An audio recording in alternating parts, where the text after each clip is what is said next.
నమస్కారం, be news కి స్వాగతం. నేను మీ మహంతి. ముందుకి నేటి ముఖ్యాంశాలు. వైసీపీ ప్రభుత్వం వైఎస్ఆర్ కళ్యాణమస్తు వైఎస్ఆర్ షాదీ తోఫా నిధులను విడుదల చేయనున్న సీఎం జగన్.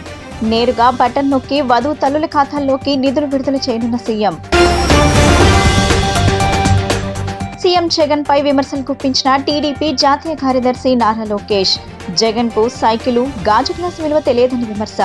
జగన్ ఎప్పుడు చంద్రబాబు జపం చేస్తున్నాడని, కలలో కూడా చంద్రబాబు వస్తున్నాడేమోనని ఎద్దేవా.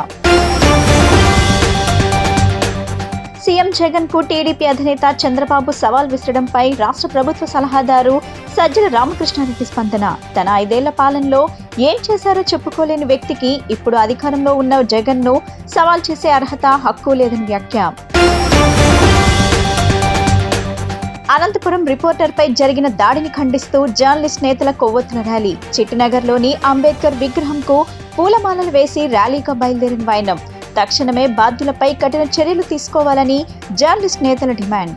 వైఎస్ జగన్ నేతృత్వంలోని వైసీపీ ప్రభుత్వం మరో శుభవార్త చెప్పింది. పేదింటి ఆడపిల్లల పెళ్లికి ఆర్థికంగా భరోసా ఇవ్వాలనే సంకల్పంతో అమలు చేస్తున్న వైఎస్ఆర్ కళ్యాణమస్తు వైఎస్ఆర్ షాదీ తోఫా నిధులను సీఎం జగన్ మంగళవారం విడుదల చేయనున్నారు. తాడేపల్లి క్యాంపు కార్యాలయంలో బటన్ నొక్కి వధువు తల్లుల ఖాతాల్లోకి నిధులు విడుదల చేస్తారు. 2023లో అక్టోబర్, డిసెంబర్ త్రైమాసికంలో పెళ్లి చేసుకున్న అర్హులైన 10,132 జంటలకు వైఎస్ఆర్ కళ్యాణమస్తు వైఎస్ఆర్ షాదీ తోఫా కింద 78.53 కోట్ల ఆర్థిక సాయాన్ని జగన్ బటన్ నొక్కి విడుదల చేయనున్నారు. 10,132 మంది జంటలకు, పిల్లలకు ఈరోజు మంచి జరిగిచ్చే కార్యక్రమం జరుగుతా ఉంది. ఆ పిల్లలకు, వాళ్ళ తల్లిదండ్రులకు ఈ కార్యక్రమం వైఎస్ఆర్ కళ్యాణమస్తు వైఎస్ఆర్ షాదీ తోఫా. ఈ కార్యక్రమం ప్రతి పేదవాడికి కూడా పిల్లలను చదివించే విషయంలో ఒక అడుగు ఆ చదువులను ప్రోత్సహిస్తూ ఖచ్చితంగా 10th క్లాస్ సర్టిఫికేట్ ఖచ్చితంగా ఉండాలి ఇద్దరికి, వధువుకు అండ్ గ్రూముకు కూడా, వరుడుకు కూడా ఉండాలని చెప్పి ఖచ్చితంగా పెట్టడం వల్ల ఖచ్చితంగా ఈ స్కీమ్లో ఎలిజిబిలిటీ రావాలి అని అంటే ఈ మేరకు మినిమం చదువు ఉండాలి. కాబట్టి ఖచ్చితంగా చదివించే కార్యక్రమానికి మరింత ప్రోత్సాహం ఇచ్చే విధంగా ఇది ఉపయోగపడుతుంది.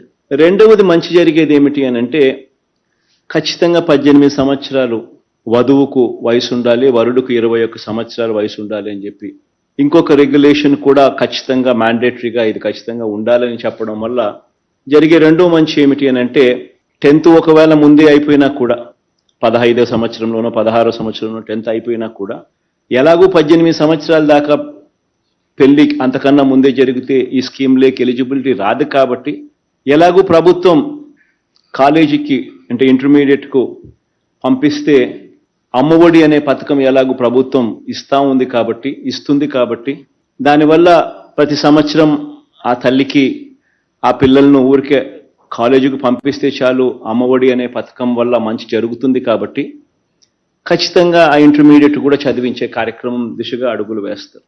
ఉత్తరాంధ్రలో లోకేష్ శంఖారావం యాత్ర కొనసాగుతుంది. చోడవరం సభకు హాజరైన లోకేష్ ఉత్తరాంధ్ర ఊపు అదిరిపోయిందని ఉత్సాహంగా ప్రసంగించారు.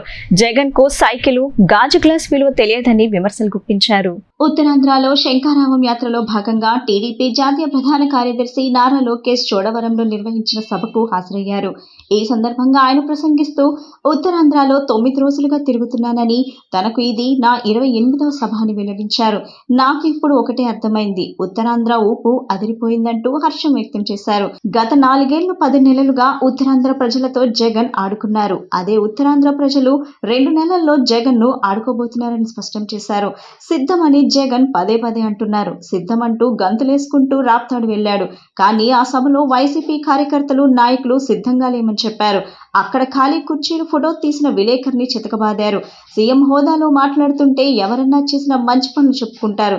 కానీ పొడిచింది ఏమీ లేక జగన్ 100 సార్లు చంద్రబాబు జపం చేశాడు. జగన్ కి కలలో కూడా చంద్రబాబు వస్తారేమో అని వ్యంగ్య వ్యాఖ్యలు చేశారు. డ్వాక్రా సంఘాలు పెట్టింది చంద్రబాబు నాయుడు గారు.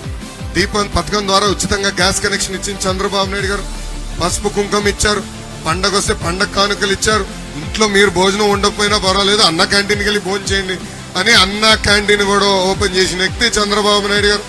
పిల్లలకి స్కూల్ ఫీ రీంబర్స్మెంట్, మన పిల్లల్ని విదేశాల్లో చదివించాలంటే విదేశీ విద్య తీసుకొచ్చారు. ఇట్లా 100 సంక్షేమ కార్యక్రమాలు చేసిన వ్యక్తి చంద్రబాబు నాయుడు గారు.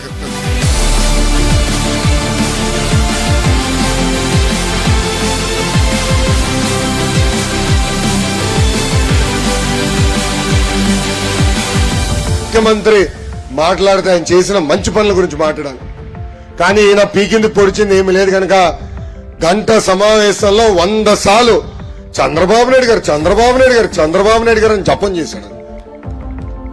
అంటే నాకు ఇప్పుడు డౌట్ వచ్చింది, జగన్ గారు పడుకుంటే కళలో కూడా చంద్రబాబు నాయుడు గారే వస్తారు అనుకుంటా.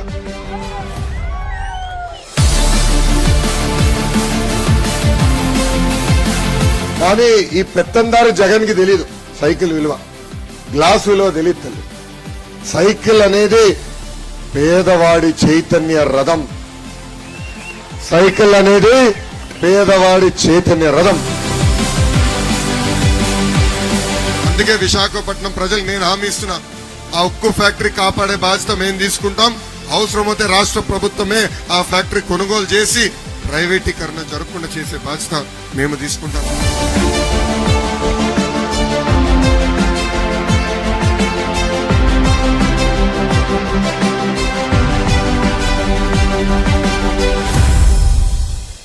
ఏపీ సీఎం జగన్ కు టీడీపీ అధినేత చంద్రబాబు సవాల్ విసరడంపై రాష్ట్ర ప్రభుత్వ సలహాదారు సజ్జల రామకృష్ణారెడ్డి స్పందించారు. తన 5 ఏళ్ల పాలనలో ఏం చేశారో చెప్పుకోలేని వ్యక్తికి ఇప్పుడు అధికారంలో ఉన్న జగన్ ను సవాల్ చేసే అర్హత లేదు, హక్కు లేదని ఆయన అన్నారు. గెలిచేదే లేదని తెలిసి ఎన్ని ఛాలెంజ్లైనా చేస్తారని ఎద్దేవా చేశారు. రాష్ట్ర ప్రభుత్వ సలహాదారు సజ్జల రామకృష్ణారెడ్డి మీడియాతో మాట్లాడుతూ, వైసీపీ మాట్లాడినా, జగన్ మాట్లాడినా, ఎప్పుడు ఎక్కడ మాట్లాడినా మేం ప్రజలతోనే మాట్లాడతామన్నారు. చంద్రబాబు హయాంలో అవినీతి పాలన, అరాచక పాలన, అవకతవకలపై మేం ప్రజలకు వివరిస్తుంటామని, దాంతో పోల్చితే మా పాలన ఎలా ఉందో చెబుతుంటామని అన్నారు. నీకు సత్తా ఉంటే 2014-19 మధ్య ఏం చేశావో చెప్పాలని చంద్రబాబు నిలదీశారు. ఒక్క మాటైనా నిజముందా? ఆయన గాని, ఆయన కొడుకు గాని, ఆయన అరువు తెచ్చుకున్న దత్తపుత్రుడు గాని ఒక్క మాటైనా నిజం మాట్లాడతారా అని ప్రశ్నించారు. ఇది చెత్త పాలన, నేను ఇండిపెండెంట్ గా పోటీ చేస్తానంటూ 2018లో దత్తపుత్రుడు పక్కకు వెళ్లిపోయాడన్నారు. వాళ్ళు అంటున్నట్టు జగన్ ఒక నియంత అయితేనే, జగన్ రాజారెడ్డి రాజ్యాంగం అమలు చేస్తుంటేనో, చంద్రబాబు ఆయన కొడుకు వాళ్ళ ముఠా బరి తెగించి రోడ్లెక్కి వాళ్ళ తిట్లు తప్ప వాళ్ళు వేరే అంశాలు ఎందుకు మాట్లాడలేకపోతున్నారు? సహేతుకంగా ఆధారాలతో ఒక్క ఆరోపణైనా చేస్తారా అంటే అది లేదని అన్నారు.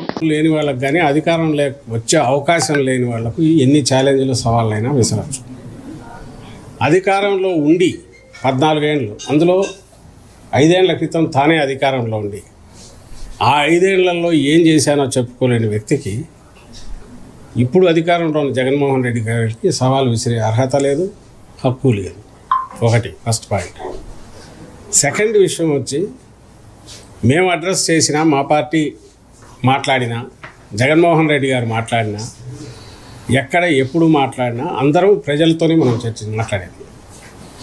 మీ అవకతవకలు, లేక అవినీతి పాలన, లేకపోతే అరాచక పాలన చంద్రబాబు నాయుడు హారంలో ఎట్లుండింది అనేది మేము ఎక్స్పోజ్ చేస్తుంటాం.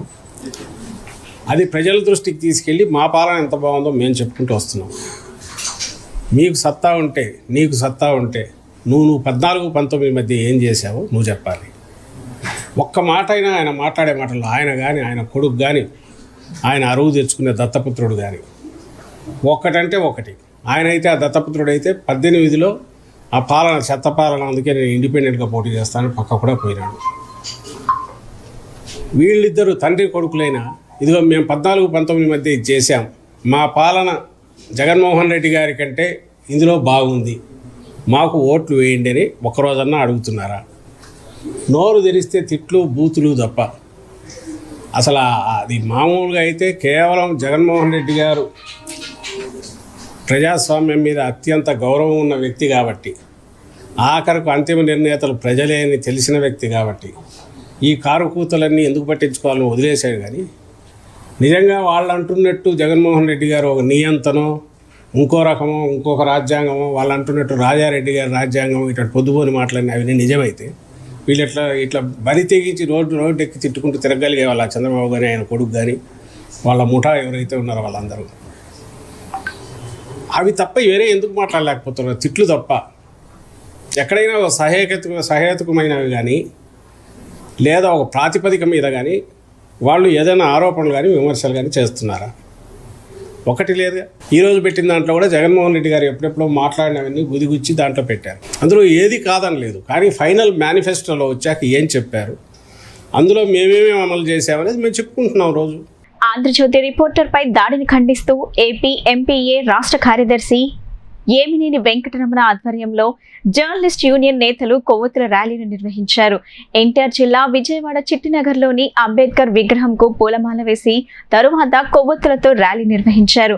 విలేకరులపై దాడులను ఖండించాలని, దాడి చేసిన వారిని కఠినంగా శిక్షించాలని కోరారు. జర్నలిస్టుగా తమ వృత్తి ధర్మంలో భాగంగా రాజకీయ బహిరంగ సభల్లో పాల్గొంటున్నారని, జర్నలిజం వారి వృత్తి అని, దానిని రాజకీయ కోణంలో చూడటం దుర్మార్గమన్నారు. ప్రజాస్వామ్య దేశంలో పత్రికా స్వేచ్ఛను హరించడమే అవుతుందని, ఈ దాడి సంఘటనను ఆంధ్రప్రదేశ్ మీడియా ప్రొఫెషనల్ అసోసియేషన్ తీవ్రంగా ఖండిస్తుందని చెప్పారు. తక్షణమే బాధ్యులపై కఠిన చర్యలు తీసుకోవాలని డిమాండ్ చేస్తున్నామన్నారు. చాలా బాధాకరమైన రోజు రాష్ట్రంలో జరిగిన సంఘటన. అధికార పార్టీ వైసీపీ నేతలు చాలా ఘోరంగా పాత్రికేయ మిత్రుల్ని, ముఖ్యంగా జ్యోతి ఫోటోగ్రాఫర్స్ చేసిన దాడిని మేము తీవ్రంగా ఖండిస్తున్నాం. చీకటి రోజుగా ఎదుర్కోవాల్సిన పరిస్థితులు, ఎలక్షన్ వేడి రాసుకున్న సమయంలో జర్నలిస్టులపై దాడులు తప్పుడు సాంకేతికలు తెలియజేస్తుంది. జర్నలిస్టుల పట్ల అభద్రత భావం కలిగే విధంగా, జర్నలిస్టులు మానసికంగా ఇబ్బంది పడే విధంగా చాలా భయభద్రాలు పెట్టేసి విధంగా అధికార పార్టీ వైసీపీ నేతలు ఆ వైసీపీ మూకలు చేసిన దాడిని తీవ్రంగా ఏపీఎంపీ ఖండిస్తూ ఈ పరిస్థితి పునరావృతం కాకుండా ఇప్పటికీ అనేక సార్లు గత 4.5 సంవత్సరాల నుంచి కూడా ప్రభుత్వాన్ని డిమాండ్ చేస్తున్నాం. జర్నలిస్టుపై దాడులు పెరుగుతున్నాయి. తక్షణం దాన్ని నిర్మూలన జరగాలి. దాన్ని ఇచ్చి రక్షణ పొందే విధంగా పాత్రికేయులకు నిష్పక్షపాతంగా వ్యవహరించే విధంగా ముందుకెళ్లాలంటే జర్నలిస్టు దాడులు ఏర్పాటు చేయమని అడిగాం. కానీ ప్రభుత్వ స్పందన ప్రభుత్వం తక్షణం భవిష్యత్తులో జరగబోతున్న ఎన్నికల దృష్ట్యా రాష్ట్ర ప్రభుత్వం స్పందించకపోతే గవర్నర్ గారి దృష్టికి కూడా మేము తీసుకెళ్లి ఈ డిమాండ్ చేర్చాల్స్తున్నాం. నిన్న రాప్తోటి సంఘటనలో పాత్రికేయ మిత్రుల మీద జరిగిన దాడుల్లో ఇమీడియట్లీ వాళ్ళు నిందితుల్ని ప్రభుత్వం కఠినంగా శిక్షించాలని, అరెస్ట్ చేయకపోతే మటుకి ఈ ఉద్యమాన్ని మరింత ఉధృతంగా తీసుకెళ్లి రాష్ట్ర వ్యాప్త ఆందోళనకి మేము తీసుకెళ్తున్నాం.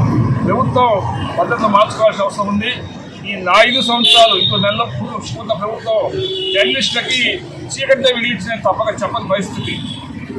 ఏ ఒక్క సంక్షేమ కార్యక్రమం, ఇళ్ల స్థలాలు కూడా ఒక భూమిగా ఒక మాయలాగా తయారు చేసినప్పుడు ఇళ్ల స్థలాలు దమ్ముకునే పరిస్థితి కూడా భయాందోళనలో జర్నలిస్ట్ మిత్రులు కూడా ఉన్నారు. 10 lakhs ఇన్సూరెన్స్ కూడా ఆపేశారు. ఇప్పటి నుంచో దాదాపు ఎప్పటి నుంచో ఉన్న జర్నలిస్టుల రక్షణ కోసం, జర్నలిస్టుల కుటుంబాలు సంరక్షణ కోసం ఏర్పాటు 10 లక్షలు కూడా గత ప్రభుత్వాలు. సీఎం జగన్ రాజధాని అమరావతి మార్పుతో ఎంత తప్పు చేశారో, రైతుల కష్టాలను ఎలా విస్మరించారో రాజధాని ఫైల్స్ సినిమాలో కళ్లకు కట్టినట్లు దర్శకుడు చూపించారని ఎమ్మెల్యే గద్దె రామ్మోహన్ అన్నారు. జగన్ నియంతృత్వ ధోరణితో అమరావతి నిర్వీర్యమైందని ఆరోపించారు. సోమవారం బెంజ్ సర్కిల్ సమీపంలోని ట్రైన్ సెట్ మాల్లో తూర్పు నియోజకవర్గం ఎమ్మెల్యే గద్దె రామ్మోహన్ రాజధాని ఫైల్స్ సినిమా చూశారు. అనంతరం ఆయన మాట్లాడుతూ జగన్ నియంతృత్వ ధోరణితో అమరావతి నిర్వీర్యమైందని ఆరోపించారు. తెదేపా అధికారంలోకి రాగానే రాజధాని పనులు ప్రారంభమవుతాయని, రైతుల త్యాగాన్ని తెదేపా మర్చిపోదని పేర్కొన్నారు. 350 మంది తెదేపా శ్రేణులతో కలిసి ఆయన రాజధాని ఫైల్స్ సినిమా చూసినట్లు తెలిపారు. ఈ రోజున ల్యాండ్ ఎక్విజిషన్ అనేది చాలా కష్టమైన పని. అలాంటి కష్టాన్ని సుసాధ్యం చేసే విధంగా ప్రైవేట్ పార్ట్నర్షిప్తో ల్యాండ్ పూలింగ్ అనే ఒక విధానాన్ని తీసుకొచ్చి ప్రపంచానికే ఆదర్శమయ్యారు నారా చంద్రబాబు నాయుడు గారు. ఇవాళ ఆయన మీద నమ్మకంతో కానీ లేకపోతే ఆయన చెప్తున్న కాన్సెప్ట్ నమ్మి కానీ సుమారు 29,000 మంది రైతులు 33,000 ఎకరాలు ఇచ్చిన ఒక మహత్తరమైన కార్యక్రమాన్ని దేవతలు యాగాలు చేస్తుంటే రాక్షసులు రక్తం చల్లారని చెప్పి మన పురాణాలు చూసామే. అది ఖచ్చితంగా ఇక్కడ ఆంధ్ర రాష్ట్రంలో మన రాజధాని విషయంలో జగన్మోహన్ రెడ్డి ఒక రాక్షసుడి రూపంలాగా వచ్చి రక్తం చల్లిన సందర్భంగా మనం వర్ణించవచ్చు. ఇది చాలా దురదృష్టం. ఇవాళ రేపటి రోజున ఈ రాష్ట్రమే కాదు, ఏ రాష్ట్రంలోనూ కాదు, ప్రపంచంలో ఎవరు కూడా ల్యాండ్ పూలింగ్ చేయాలన్నా ఉచితంగా ₹1 తీసుకోకుండా రైతులు ల్యాండ్ ఇచ్చారంటే అలాంటి ఉద్దేశాన్ని గౌరవించి వాళ్ళని సత్కరించాల్సింది పోయి వాళ్ళ రోడ్లకు ఇచ్చి నానా ఇబ్బందులు పెట్టారు. ఆ ఇబ్బందులే ఈ రోజున అమరావతి ఫైల్స్ అనే సినిమాలో చూడబోతా ఉన్నాం. ఇది రేపటి రోజున ఎవరైనా ల్యాండ్ కావాలన్నా కూడా ఆంధ్ర రాష్ట్రంలో జరిగే సంఘటనలు ఉదాహరణగా చెప్పే పరిస్థితి ప్రతి ఒక్క రైతుకి వస్తుంది. అందువలన ఇలాంటి రాక్షసుని పారదోలాల్సిన అవసరం ఉంది. ఇలాంటి సినిమాలు చూసైనా ప్రజలు చైతన్యం అవ్వాల్సిన అవసరం కూడా ఉందని తెలియజేస్తారు. తమ మనుగడ కోసం ప్రతిపక్షాలు తమపై బురద చల్లటం సిగ్గుచేటని తూర్పు వైసీపీ ఇన్ఛార్జ్ దేవినేని అవినాష్ మండిపడ్డారు. అర్హులైన ప్రతి ఒక్కరికి సంక్షేమ పథకాలు అందిస్తున్నామని, ప్రజలకు మంచి చేస్తున్న ప్రభుత్వం తమదని అన్నారు. ప్రభుత్వంపై దుష్ప్రచారం చేయటం సరికాదని దుయ్యబట్టారు.